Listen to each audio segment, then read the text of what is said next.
우리는 여호수아서를 읽을 때 주로 정복전쟁에서 승리하는 이야기를 다루고 있는 전반부를 인상 깊게 읽습니다. 그런데 사실 정말로 여호수아서에서 중요한 부분은 후반부에 나오는 땅을 공평하게 분배하는 이야기입니다. 실제로 이 내용은 족보만큼이나 읽기가 지루하죠. 어느 지파에 어느 가족에게 어떤 땅이 분배되었다 하는 이야기가 기록되어 있습니다. 가나안 땅에 들어가게 된 이스라엘 민족이 공평하게 땅을 분배받았다 하는 이 여호수아서의 후반부가 왜 중요한 것일까요? 고대사에서 땅을 가지고 있다고 하는 것은 특별한 의미가 있기 때문입니다. 대부분의 땅은 왕이나 몇몇 귀족들이 다 독점하고 있던 시대였기 때문이죠. 그런 시대에 이스라엘은 하나님의 명령을 쫓아서 모든 지파와 가족에게 공평하게 땅을 분배했던 것입니다. 즉 모두가 지주인 나라를 세운 것이죠. 고대 세계에서 모두가 지주가 되었다고 하는 것은 근현대사에서 일반 국민이 참정권을 가지게 된 것보다 훨씬 획기적인 사건이라고 볼 수 있습니다. 사람 위에 사람 없고 사람 아래에 사람이 없는 그런 공평한 세상을 이루었다고 하는 뜻이죠. 하나님은 이 땅에 사람의 삶이 계급사회 속에 있기를 원하지 않으셨던 것입니다. 하나님만이 왕이시며 모든 사람은 평등하게 살아가는 세상, 그것이 하나님께서 이스라엘 백성에게 주신 명령이었고 이스라엘 백성에게 주신 꿈이었습니다. 가나안 정복 이후에 땅을 공평하게 분배한 이유가 바로 여기에 있습니다. 그런데 엄밀하게 말하면 이스라엘 백성은 사실 모두가 지주가 된 것이 아니었습니다. 그들은 모두가 소장농이 되었다 이렇게 말하는 것이 오히려 엄밀한 의미에서는 더 어울리는 표현입니다. 레위기 25장 23절에 하나님이 이렇게 말씀하시거든요. 토지를 영구히 팔지 말 것은 토지는 다 내 것임이니라. 너희는 거류민이요 동거하는 자로서 나와 함께 있느니라. 하나님이 온 땅의 주인이시고 그 백성은 모두가 소장농이 되는 나라, 그것이 이스라엘이었습니다. 땅에 대한 레위기의 가르침과 오늘 에스겔은 어떻게 연결되어 있을까요? 유다가 멸망하고 이스라엘 민족이 여러 지역으로 흩어지자 그 옆에 있던 에돔이 기뻐했습니다. 그 땅을 차지할 헛된 꿈을 꾸었던 것이죠. 에스겔 35장 10절을 보시면 에돔이 이렇게 말했다는 것입니다. 네가 말하기를 이 두 민족과 두 땅은 다 내 것이며 내 기업이 되리라 하였도다. 두 민족과 두 땅이란 이스라엘과 유다를 의미하죠. 에돔이 이스라엘과 유다의 영토를 차지하게 될 것이라고 그렇게 얘기했다는 것입니다. 그러나 하나님께서는 이렇게 말씀하십니다. 그러나 여호와께서 거기에 계셨느니라. 하나님께서 범죄하고 타락한 소장농을 쫓아내시기는 했지만 그렇다고 땅 주인이 바뀐 것은 아니라고 하는 의미입니다.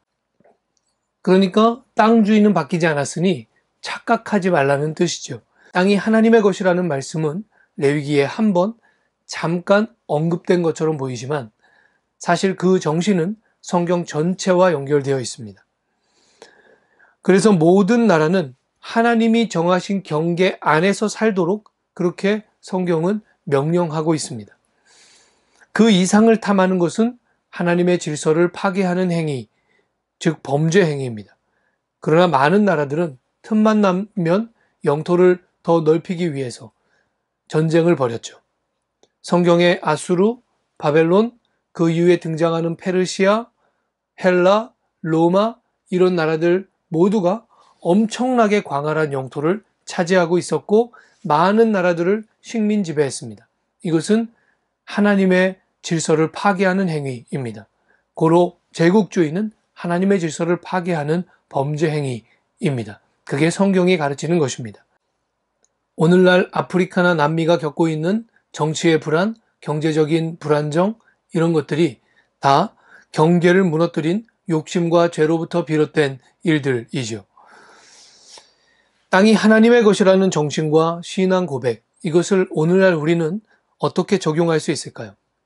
하나님이 나에게 정해주신 경계가 있다 하는 것을 인정하는 것입니다. 그것이 오늘날에는 땅의 개념은 아닐 수 있습니다. 각 가정의 경제의 규모를 생각할 필요가 있습니다.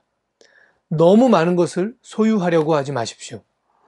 각자 신앙의 양심에 따라 삶을 감사함으로 영위할 수 있는 경계가 어디까지인지 하나님 앞에서 하나님이 나에게 정해주신 것이 어디까지인지를 파악하셔야 합니다.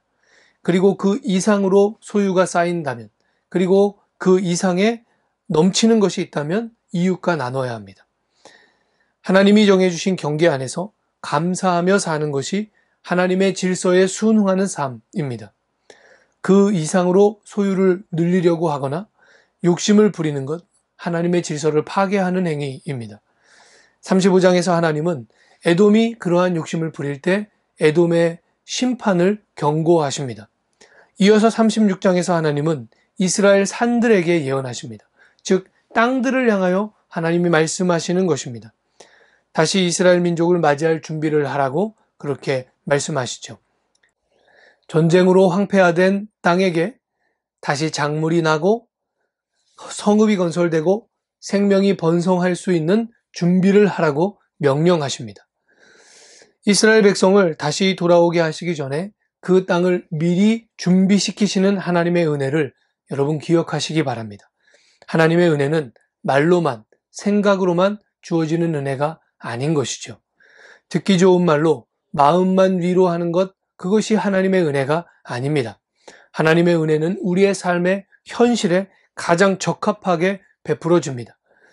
하나님은 우리가 하늘에 사는 존재가 아니라고 하는 사실을 잘 아십니다. 우리는 땅에 사는 존재이죠. 땅에 사는 존재라고 하는 것은 당장에 먹을 것, 입을 것, 안전한 주거, 이런 기본적인 것들이 허락되지 않는 한 인간의 존엄성은 지켜지지 않는다고 하는 것을 의미합니다. 하나님도 우리가 그런 존재라고 하는 것을 잘 아십니다. 그래서 하나님은 우리의 삶을 지켜주십니다. 그리고 모두가 하나님이 정하신 경계 안에서 감사함으로 삶을 영위하며 살기를 원하십니다. 에스겔 36장에서 땅의 회복을 명령하시는 하나님의 모습에서 우리는 은혜의 현실적인 차원을 생각하게 됩니다. 말씀을 통해서만 아니라 우리의 삶의 현실에서도 동일한 은혜를 경험할 수 있기를 바랍니다. 말씀 안에서 삶을 만났다면 이제 삶 속에서 말씀을 만날 차례입니다. 여러분의 삶 가운데서 하나님의 말씀을 동일하게 만나시기를, 그 은혜가 동일하게 적용되기를 주님의 이름으로 축원합니다.